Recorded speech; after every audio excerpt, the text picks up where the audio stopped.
Hi friends, இன்றைக்கி நம்ம Photoshop 7.0 அப்படிங்கிற வெர்ஷனை வந்து நம்ம பார்க்கலாம்.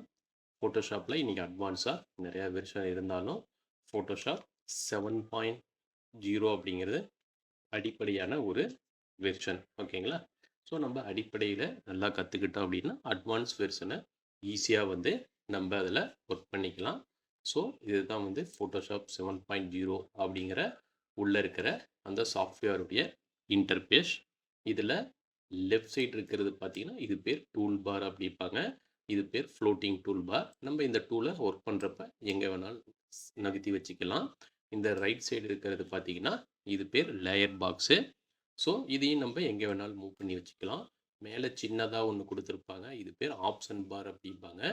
இந்த ஆப்ஷன் பாருடைய வேலை என்னன்னு கேட்டிங்க அப்படின்னா, நம்ம எந்த ஒரு டூலை எடுத்து ஒர்க் பண்ணுறப்பையும் அந்த டூலை வந்து நம்ம கண்ட்ரோல் பண்ணணும் அப்படின்னா இந்த ஆப்ஷன் பாரில் தான் அதனுடைய ப்ராப்பர்ட்டி வரும். அதில் போய் நம்ம மாற்றிக்கலாம்.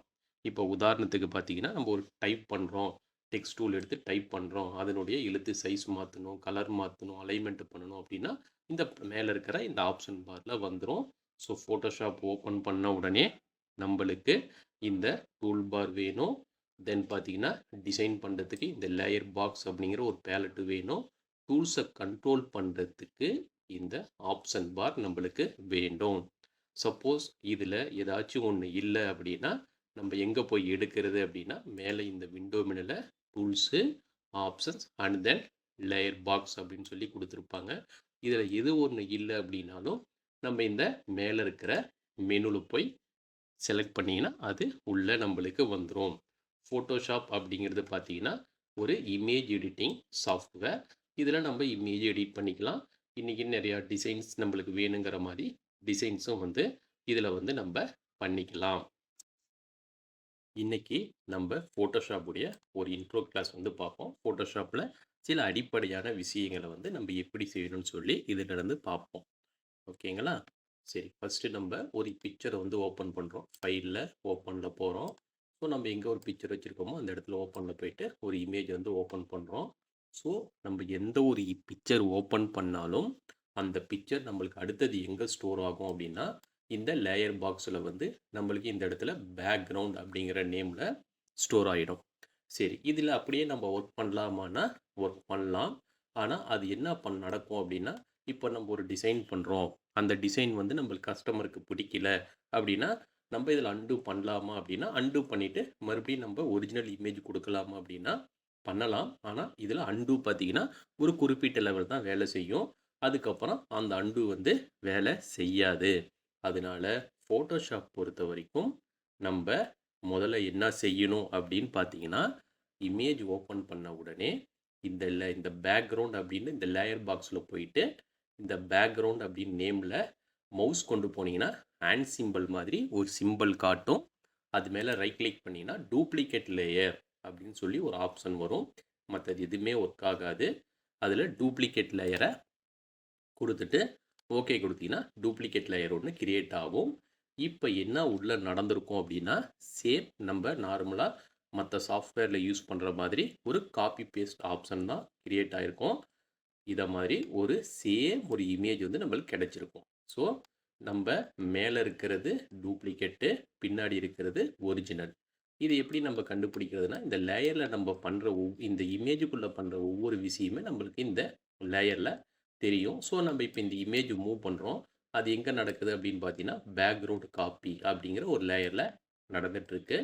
ஸோ இதை பொறுத்த வரைக்கும் என்ன செய்யணும் அப்படின்னா டூப்ளிகேட் எடுத்த உடனே ஒரிஜினலுடைய விசுவலை நம்ம ஆஃப் பண்ணிடணும். ஸோ நம்மளுக்கு டூப்ளிகேட் இருந்தால் போதும். டூப்ளிகேட்டில் நம்ம எவ்வளோ ஒர்க் வேணால் பண்ணிக்கலாம், என்ன வேணாலும் பண்ணிக்கலாம். சப்போஸ் நம்மளுக்கு இந்த பண்ணுற டிசைன் பிடிக்கல, நம்ம ஆல்டர் பண்ண இமேஜ் பிடிக்கல அப்படின்னா நம்ம இதெல்லாம் டெலீட் பண்ணிவிட்டு ஒரிஜினலை கஸ்டமருக்கு அப்படியே நம்ம கொடுத்து விடலாம். சரி, இப்போ ஃபஸ்ட்டு என்ன பண்ணலாம் பார்க்கலாம் அப்படின்னா கண்ட்ரோல் ப்ளஸ் போட்டிங்கன்னா ஜூம் ஆகும். So control plus control plus போட்டோம் அப்படின்னா ஜூமின். சரி, இது எவ்வளோ வரைக்கும் ஜூம் ஆகும் அப்படின்னு பார்த்தீங்கன்னா கண்ட்ரோல் ப்ளஸ் போட்டிங்கன்னா 1600 வரைக்கும் ஜூம் ஆகும். 1600% வரைக்கும் பார்த்தீங்கன்னா நம்மளுக்கு ஃபோட்டோஷாப் 7.0ல் ஜூம் இன் ஆகும். அதுக்கு மேலே நம்மளுக்கு எவ்வளோ பெரிய பிக்சராக இருந்தாலும் சரி, எவ்வளோ சின்ன பிக்சராக இருந்தாலும் சரி, அதுக்கு மேலே ஜூம் இன் ஆகாது.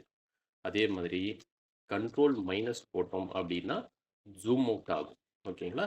கண்ட்ரோல் மைனஸ் போட்டோம் அப்படின்னா ஜூம் அவுட் ஆகும். இதுக்கு ஒரு ஃபிக்ஸடான வேல்யூ இருக்கா அப்படின்னா, இது ஜூம் இன்னுக்கு வந்து 1600 அதனுடைய மேக்ஸிமம் வேல்யூ. ஜூம் அவுட்டுக்கு பார்த்தீங்கன்னா ஒரு ஃபிக்ஸடான வேல்யூ இருக்கான்னா 100% கிடையாது. காரணம் என்னன்னு கேட்டிங்கன்னா, இமேஜ் உடைய resolution is nothing but quality. குவாலிட்டியை பொறுத்து தான் நம்மளுக்கு இந்த ஜூம் அவுட் பர்சன்டேஜ் வந்து நம்மளுக்கு கிடைக்கும். இப்போ உதாரணத்துக்கு நம்ம நார்மலான ஒரு ஃபோனில் ஃபோட்டோ எடுக்கிறோம் அப்படின்னா அதனை குவாலிட்டி டிஃபர் ஆகும். இதே அட்வான்ஸ் ஃபோனில் எடுக்கிறோம் அப்படின்னா இன்னும் குவாலிட்டி அதிகமாக கிடைக்கும். இதே நம்ம கேமராவில் எடுக்கிறோம் அப்படின்னா குவாலிட்டி வந்து இன்னும் அதிகமாக கிடைக்கும். அப்போ இமேஜோடைய குவாலிட்டியை பொறுத்து தான் நம்மளுக்கு இந்த ஜூம் அவுட் பர்சன்டேஜ் வந்து கிடைக்குமே தவிர ஒரு ஃபிக்ஸடு வேல்யூ வந்து நம்மளுக்கு கிடைக்காது. அடுத்தது பார்த்தீங்கன்னா கண்ட்ரோல் ஆல்ட்டு 0 போட்டிங்கன்னா 100% வரும். கண்ட்ரோல் ஆல்ட்டு ப்ளஸ் 0 போட்டோம் அப்படின்னா 100%. ஸோ இதை வந்து ஆக்சுவல் சைஸ் அப்படின்னு சொல்லி சொல்லுவாங்க.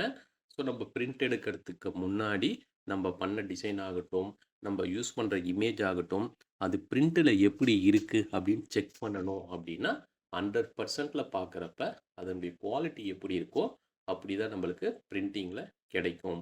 நம்ம 100%ல் பார்க்குறப்ப இமேஜுடைய குவாலிட்டி வந்து கொஞ்சம் பிளர்ரான மாதிரி இருக்குது அப்படின்னா பிரிண்ட் எடுத்தாலும் நம்மளுக்கு அப்படி தான் கிடைக்கும். அதனால 100%ல் ஒரு டைம் செக் பண்ணிக்கணும். அதே மாதிரி கண்ட்ரோல் 0 போட்டோம் அப்படின்னா is the fit on screen அப்படின்னு சொல்லி சொல்லுவாங்க. ஃபிட் ஆன் ஸ்க்ரீன் அதாவது நம்ம ஃபுல்லாக ஜூம் இன்னோ அல்லது ஜூம் அவுட்டோ ஏதோ ஒன்று பண்ணுறோம் அப்படின்னா இந்த இமேஜை கரெக்டாக நம்ம யூஸ் பண்ணுற ஸ்டேஜுக்கு கரெக்டாக கொண்டு வந்து ஒரு கீழே கொண்டு வந்து வைக்கணும் அப்படின்னா கண்ட்ரோல் 0 யூஸ் பண்ணால் இமேஜ் வந்து கரெக்டாக நம்ம ஸ்டேஜுக்கு ஃபிட் ஆகிரும். இதெல்லாம் ஜூமிங்காக யூஸ் பண்ணக்கூடிய ஷார்ட்கட் கீஸ். சரி நண்பர்களே, இனி அடுத்த வீடியோவில் இந்த வீடியோவுடைய தொடர்ச்சி வந்து பார்க்கலாம்.